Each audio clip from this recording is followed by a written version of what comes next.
Hi there. This video is about the effect of change in pressure on the volume of gas. It is matter of common observation that increased pressure of a gas on your finger can be felt by pushing in the piston of a bicycle pump.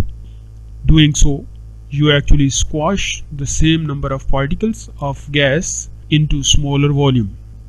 It is possible because the gases are highly compressible due to large spaces amongst their particles. Let us look at this figure. It is a gas syringe fitted with the plunger.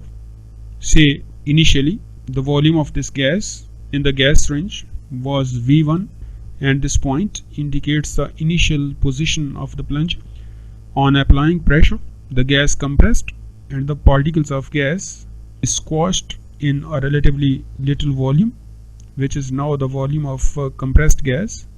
Say it is V2, and this point indicates the final position of the plunger that actually acts as a piston.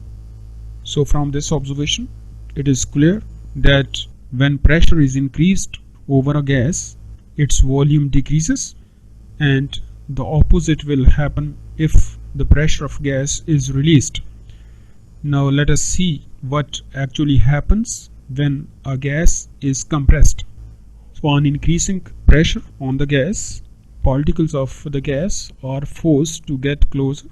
This is possible only because there are large spaces between the particles of gas.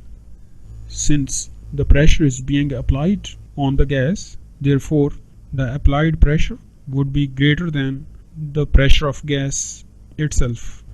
So in order to equalize the pressure, gas tends to acquire a little volume. Therefore, the plunger is pushed down on applying pressure until the pressure of gas becomes equal to the applied pressure.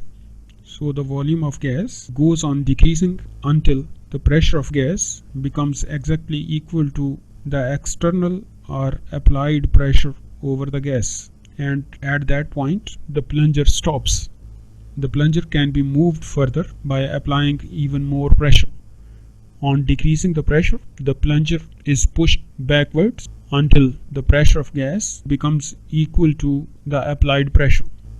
By conducting experiments that how the volume of gas is affected by change in pressure, Robert Boyle in 1662 formulated a law which is called Boyle's law, and this states that volume of a given mass of a gas is inversely proportional to the applied pressure provided temperature is kept constant.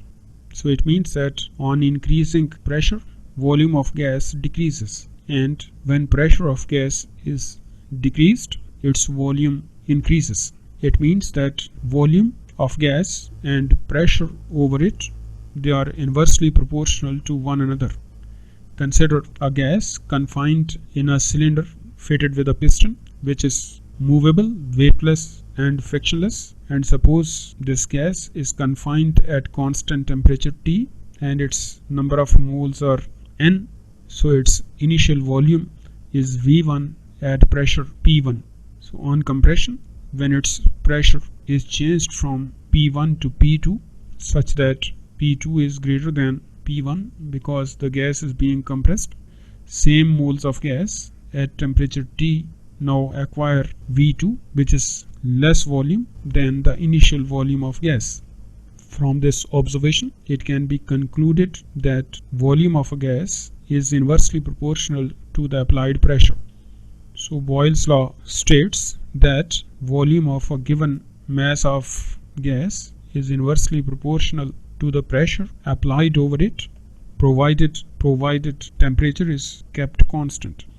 Now if we change this proportionality into equality, we can get V equals K times 1 upon P, V equals K upon P, where V is the volume of gas, P is the pressure of gas, and K is the proportionality constant. So on cross multiplication, we get that PV product is always constant for a gas when number of moles and temperature of the gas are constant. Boyle's law can also be verified by plotting a graph of volume versus pressure of the gas. On plotting a graph between volume taking along y-axis and pressure on x-axis, this kind of graph is obtained that indicates that volume of gas is inversely proportional to the applied pressure. Say for example, at pressure P1 the volume of gas was V1, but when pressure was changed from P1 to P2, gas got compressed and acquired less volume as its final volume. So this graph of volume versus pressure depicts that volume of gas is inversely proportional to pressure of gas.